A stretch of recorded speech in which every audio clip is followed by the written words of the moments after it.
Greetings and salutations, travelers. Welcome back to the Inn of Planar Crossroads, and as always, welcome back to our Around the Hearth discussions. This time, we're in SleuthTember, so this time we are discussing, we're doing our normal thing where the last 2 weeks of the month we do a conversion of a piece of media or a specific kind of inspiration bit, and this time it is Invisible Touch by Genesis, because no one else provided one. So I was like, I've been waiting to kind of use this song for something, so we're going to use it this time. So that's what I decided, and that's what I put out. No one gave me flack, so there we go. So we're using an Invisible Touch, and that's basically our title, An Invisible Touch. I've started taking pieces of the lyrics as those thumbnail titles for you. Before we get into it, though, let's do our introductions and announcements like we're supposed to. I am Adam L. Spain with the Inn of Planar Crossroads and the Gentle Voice Ministries. You can check out the Inn of Planar Crossroads at innofplanarcrossroads.com or theiopc.com. Either one of those works, and it has our YouTube, Rumble, BitChute, Twitch, all that type of links, our support links there, and stuff like that. So you can check that out. As you can see, I still have not reworked the look of the site, mainly because I've been pretty busy this year. There's a lot of stuff needing my attention right now, real world stuff, so hobby stuff has to wait. But if you want to make this more than just a hobby, you've got to support on that PayPal, Locals, or Patreon. Subscribe stars there too. I'm just saying. All right, that's me. Then we got Scrat from A Squirrel Plays. That's me, and I am over on YouTube making the videos. They're mostly about the overlap between story writing and TTRPGs, and as we mentioned in the past episode, there is a little difference between the two, and you got to navigate the differences and know when to do one or the other. And I also get to do the occasional video on a TTRPG itself. I get my hands on it, or somebody will pass one my way and say, hey, you might like this, check it out. So I get to do that. And one time I got really lucky and got to review some TTRPG software called RPG Stories. That was a lot of fun. That was a pretty cool crew too.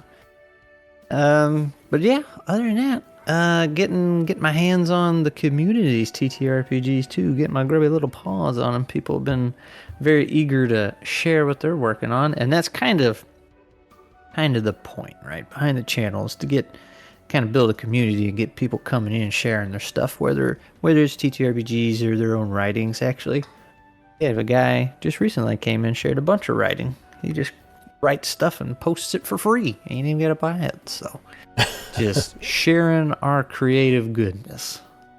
Cool beans. And that's it. Well, there you go.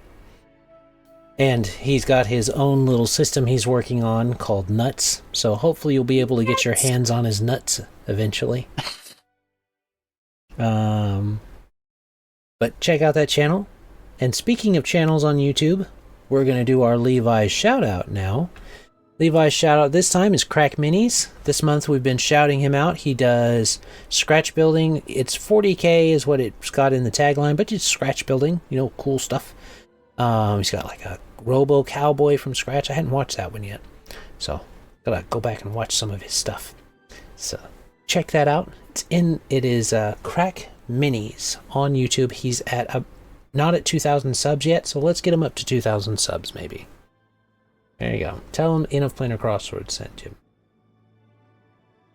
I think that's what we've got as far as our shout out.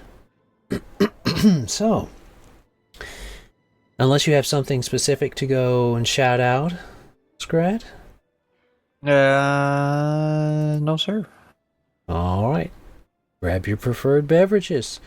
Pull up a chair and join us around the hearth this September evening as we discuss, well, An Invisible Touch. Skål.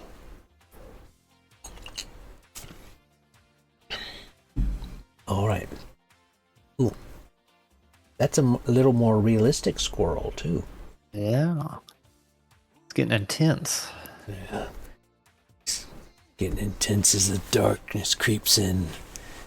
Yeah. It's one nut at a time, baby, he says. One nut at a time. I don't know. Grim Dark Nut is not necessarily my forte. I do like film noir, though. But that's not getting us into this. I've got the lyrics pulled up here. Let me share those with you before I start in on them. Show chat. Paste. There you go, Scrat. So, we've got Invisible Touch by Genesis. Of course, this is Genesis before Phil Collins, left. So, I don't think there's anything particular about this one that has some backstory. 3 weeks, no. It's just a catchy song, as far as I can tell.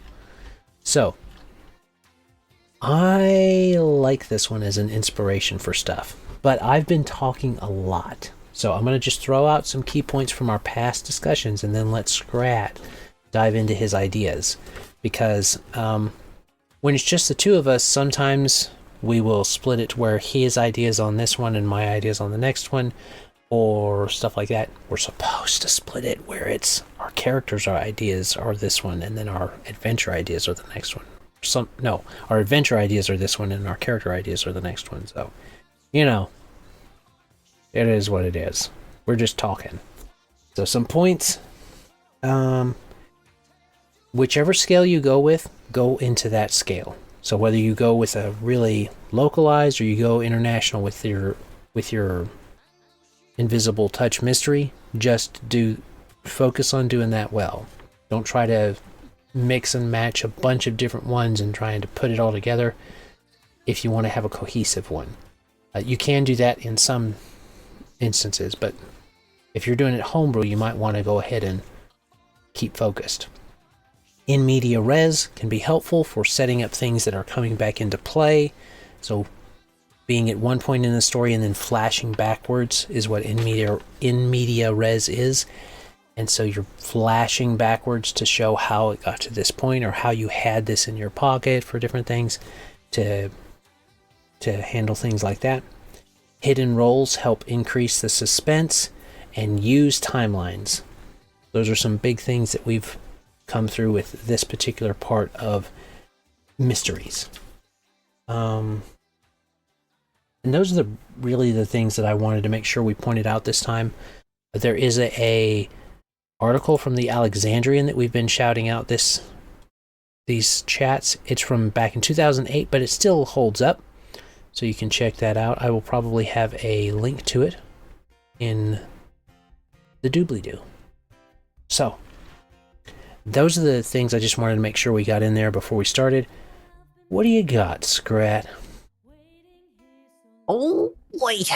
Alright, so first off, I had actually heard this song before. Uh-huh. I didn't recognize it. I didn't recognize the name. I was like, oh no, what's he posting now? And then I got to listen to it. I was like, wait a minute, I've heard this song a million times. I would hope so. It's like in Yeah. the 80s, it's Genesis, like their prime. Yeah, no, I just totally brain farted on the name, but as soon as it got going, I was there. So, Invisible Touch. I was thinking, it started off with well, actually, let me back up. I didn't have a time period in mind. It's actually pretty flexible. But my first idea was, all right, cities or village or a town, whichever scale you wanted to make it in, whichever time period that your word would be appropriate for, they just become abandoned. There's no destruction. Just all of a sudden, all the people are gone. What's that place? Is it Croatoa? Is that how you pronounce it? It's Roanoke. That was called This is just like nobody's there, but everything's still intact or whatever. That's big conspiracy theory thing. If you're talking about the New England island town that was abandoned, I think so. yes, It's been a long time. That's Roanoke. Krakatoa is a big volcano in Hawaii. I thought it was like Krakatoa or something. I don't know. Either way, abandoned town, city, village, encampment, whatever works for you. And obviously you're trying to figure out where all these people are going. And then as I got more into this, I'm like, okay, well, maybe not whole villages. It could just be certain people are all of a sudden disappearing, whichever one works for you. But the cause would be the same, and I imagine this woman just walks through town, and like she can. I had this really cool image in my mind. This is more. It wouldn't do anything for your TTRPG. This is just the writer and visionary. But just imagine this woman like going to an old retro diner, sitting down at the bar or something. And then there's just absolute chaos inside the diner. Like everybody starts fighting each other and she's just sitting there sipping on her drink the whole time. So what's going on is she's getting in people's heads. Like that's the invisible touch, right? She's messing with their minds and she's taking over them. And there would be some conflict there, like a battle, but it would be all inside the head. Nobody would be able to see it going on. So nobody actually sees her doing anything. And she's abducting these people for whatever reason you may desire. Build an army, take over something, take over the world, take over the city, whatever it is you want her to do. But it did kind of remind me, a buddy of mine who is a psychologist and also dibble dabbles in writing a little bit. He wrote kind of I guess it was science fiction, but it was like retro science fiction. They were, it was like kind of an old timey thing, but they had technology they shouldn't have had. And it's about a handful of detectives, and one of their partners goes crazy, and they get this tool that lets them go into his mind. So the whole book takes place in his mind, and it's very crazy and chaotic. I'm sure it made more sense to him since he has the background for it. But it was interesting. So I was kind of like, man, that would be kind of neat. Like that's where your some of your, or maybe any of your, air quotes here, physical conflict, your combat takes place. It's like it's mental, and you're trying to figure out, hunt down this person, but like, all right, somebody's got to be responsible for these people disappearing. And whenever you get near her, things like that start happening, but you have no idea who it is because like she doesn't. That's right. It's the invisible touch, right? She just has to sit there, and she messes with your mind. Mm-hmm. I think that'd be kind of neat. Yeah, and mostly I'm just thinking about the diner scene where everybody's going crazy in slow motion and she's just sitting there drinking. Yeah. It'd be a very cool visual. For some reason, I thought there was that scene sounds very familiar. I don't know if it was from Supernatural maybe or something like that. Where there was a scene in Supernatural diner where everybody started consuming each other. That was when the Four Horsemen got involved. Right. One of them was making them just go nuts and devour each other. Like one guy just stuck his hands into the fryer to pull out food and just eat it right there. It was obviously destroying himself in the process. Everybody became very gluttonous, was the thing. They just wanted to consume and devour. And I guess I say the horsemen, did the 7 deadly sins become involved at some point or something?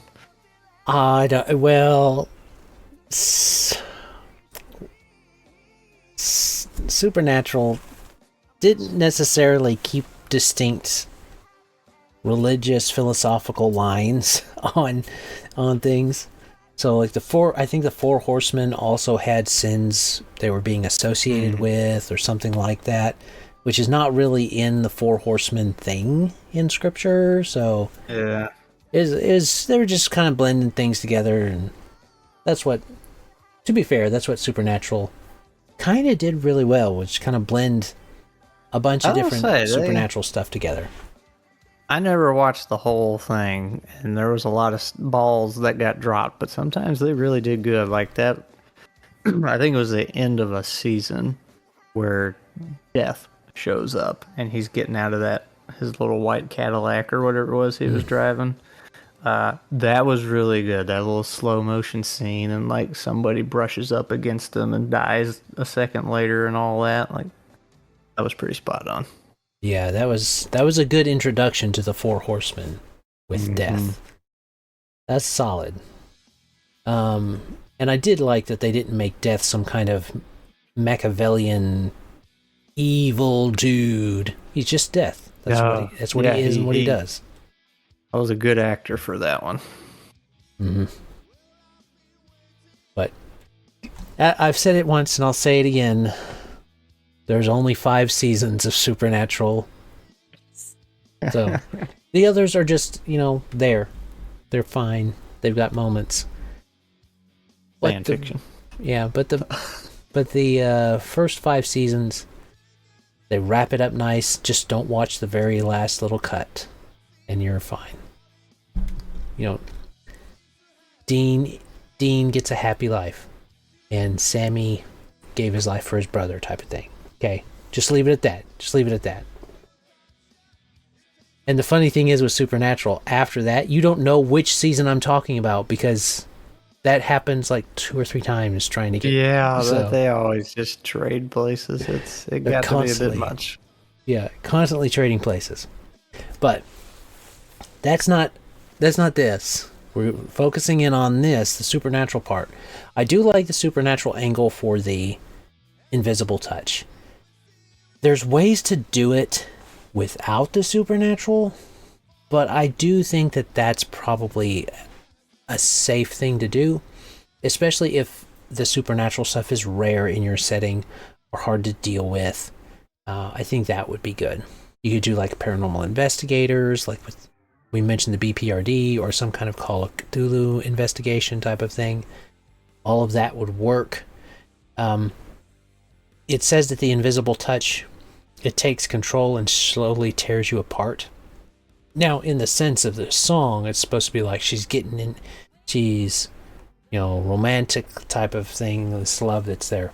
But the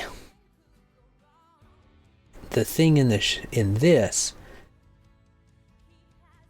it's much more sinister when you put it into our mystery thing. I like the idea of maybe doing the serial killer angle, going for a local one and doing a serial killer angle, and your players can catch this serial killer before they move on this next time.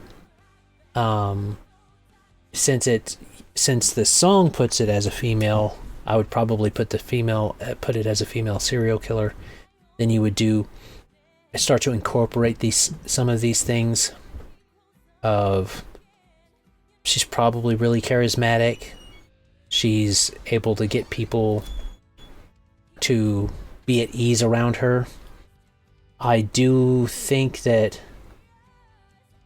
you're going to have to pick a motive, but in the song it says that her motive for the way she behaves is and though here it is, verse 3. Well, see, she don't like losing. To her, it's still a game. And though she will mess up your life, you want her just the same. And now you know she has a built-in ability. You see, she takes everything she sees. And so I think that just making her psychopathic would, criminally psychopathic would be enough for it. Especially for a game. It would be enough. The part about her taking everything she wants, if you're wanting to do this as a non-magic thing, you could do a thief, a really good cat burglar, turns out to be a woman, and that's how she interacts with people. She will she's got this invisible touch. Maybe that's what she's called, or just touch, because she's able to get in places that are really sensitive. She's able to get past a lot of stuff, so it's like she's got this invisible touch. And she either romantically or otherwise manipulates and coerces her way into places. If you're going to do this, something really cool to do would have it be a PC that the players have already been interacting with. Probably a middle-aged to young lady would probably be good. I'm imagining a darker-haired lady, puts on wigs if she wants to, you want her to or not, depending on how you got it set. And she gets into these places by disguise and deceit. And that's the non-magic way to do it. And I think that would be kind of cool if you were doing that with your players, especially if they're expecting something supernatural. To just have it where, no, this person is just able to do that. She's good at blending in, especially if the way that they've met her and they've known her is maybe she's pretending to be this secretary who's always got her hair up in a bun, and it's got a pencil in it, and it's kind of splayed out a little bit, got glasses, she's very much bookworm looking and stuff like that, and unassuming. And maybe it's their secretary that's been working with them from an agency that they've hired. And that's how she keeps getting information, and that's how she's literally their secretary. So that could be fun. That could be cool. That's one of my ideas.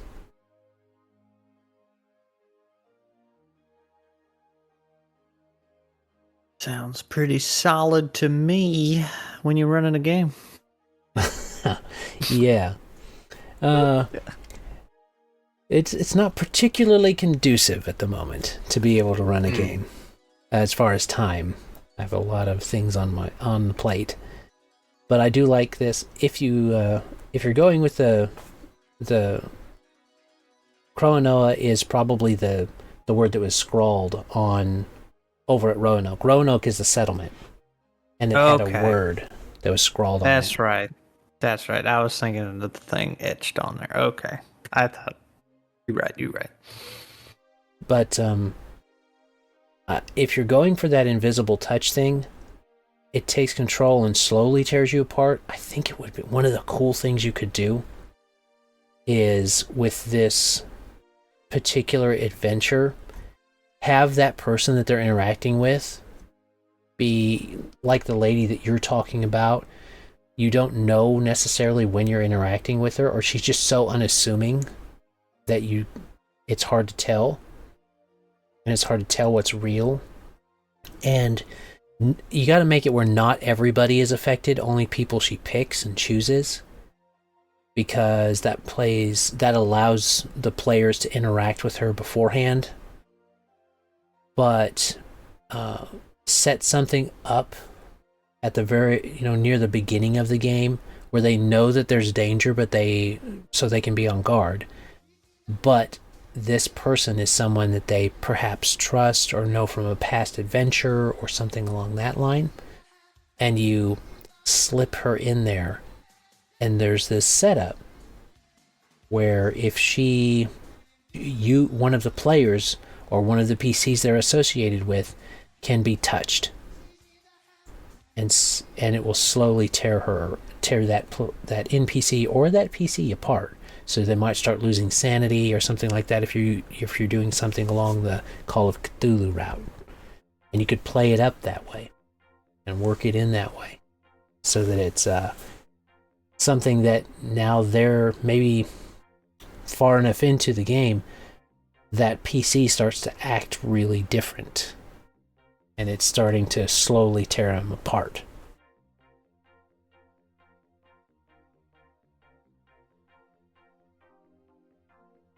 I do like to do that to my players. Give them something right up front to resist or not, or to interact with or not, and have consequences for it much later. So consequences are great.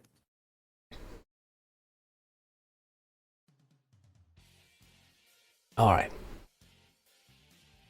So let me see. We're at about 25. Is there you got questions or comments you want to bring up for your? We can branch into final thought, I think. Well, I was gonna say my final thought here is I'll be snooty and say, as a writer, but so more seriously, in everybody has in their line of work / skill, there's practice things they can do. So writing is no different. There's lots of exercises you can do.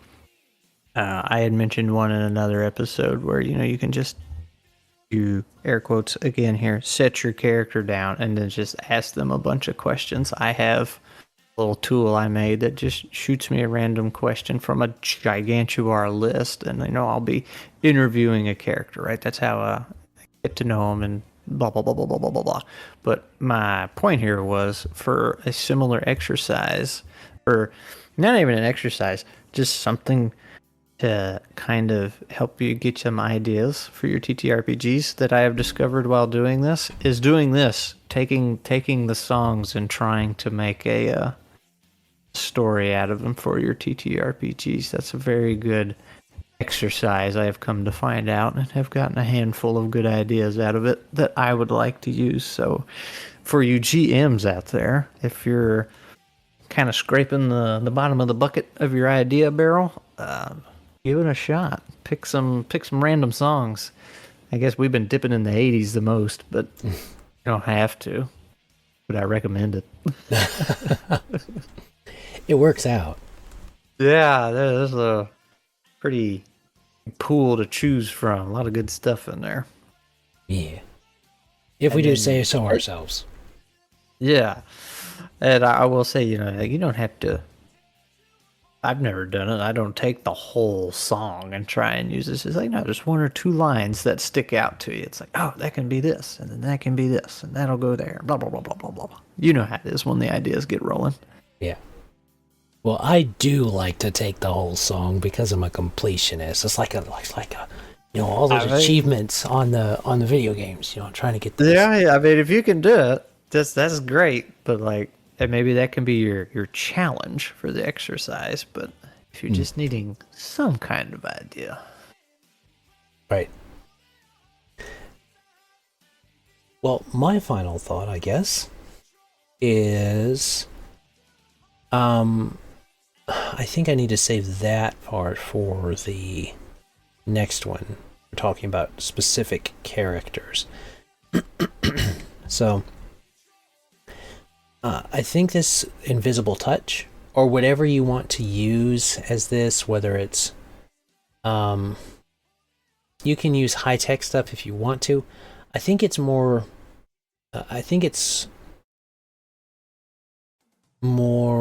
palatable, I guess would be the word, if you do it either with magic or with just a natural ability, because it keeps coming up in the song. She's got this, let me see where it is. Built-in ability is what it says in the song, in the pre-chorus of the first verse. It's like something natural about her that she's able to, on the non-magic side, have this blend in type of thing. Chameleon-esque, but not so much in that she's telling people everything they want to hear, but more that she just fits in wherever she goes to, and is able to still get what she wants out of the situation. She takes everything she sees and still have this charm. That's why I think the serial killer type of thing would be really cool for this particular game situation. And maybe it could be one of those things where you do like a Hannibal Lecter of that this person is the bad guy, but there's still this weird charisma they have about being able to talk to you and work details out of you without you knowing it and stuff like that, and make you think things or feel things or think down a certain angle. If you've got the brain for it, that would be a pretty cool way to do it. Work it like a female Hannibal Lecter type of situation. Maybe you can have it where she is caught, but she wants to get out. That could be you could do the Silence of the Lambs thing where the serial killer gets away. Ooh. But not the one that you were trying to catch. You catch the one you were trying to catch, but the one that was helping you gets away because that's what she wanted. She always gets what she wants. That type of a situation, especially since it's making it seem like the singer here, which is male, is falling for her over and he knows he shouldn't, but he is, type of thing. She's getting under his skin, which can be a literal thing with magic, or I'm saving that for next time, but or a figurative thing for actually working around psychologically, working that out. So that's my kind of inspiration for this. I just like that serial thief, serial killer angle thing. So. All right, that's my final thought. Anything else before we finish this up, Scrat? I'm trying to think of a comment that has to do with the 80s. I love the 80s. Strikes back. Back to the 80s. How about that? Back to the 80s 2, The Returning, or something, I don't know. Do your own little variant of Back to the 80s in the comments. There you go. So, we want you to express your creativity in the comments. So, that's what it'll be. We appreciate you sticking around and enjoying these conversations with us. Well, hopefully you've been enjoying them. If you haven't, you can always tell us down below. But go ahead and hit that like, subscribe, and check us out over at inofplanarcrossroads.com or theiopc.com. Either one should work. It's got our YouTube, Rumble, BitChute, Twitch links. Nothing's on Twitch right now, so you don't have to worry about that one too much. But the YouTube, Rumble, and BitChute have our videos on them. Twitter, Instagram, Facebook have our social media stuff. I need to switch that Twitter with X because it's X now, but haven't done it yet. Subscribe to our PayPal locals, and I have Patreon also, so you can check that out as well. Links are here. We got Scrat from Squirrel Plays making nuts, going nuts with his nutty TTRPG. So, there you go. And then Crackminis was our shout out. So, we're trying to get them up to 2K.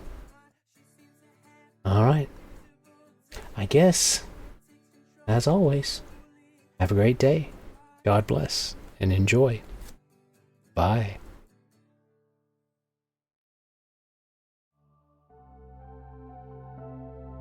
This content was made possible by travelers and viewers like you. Thank you.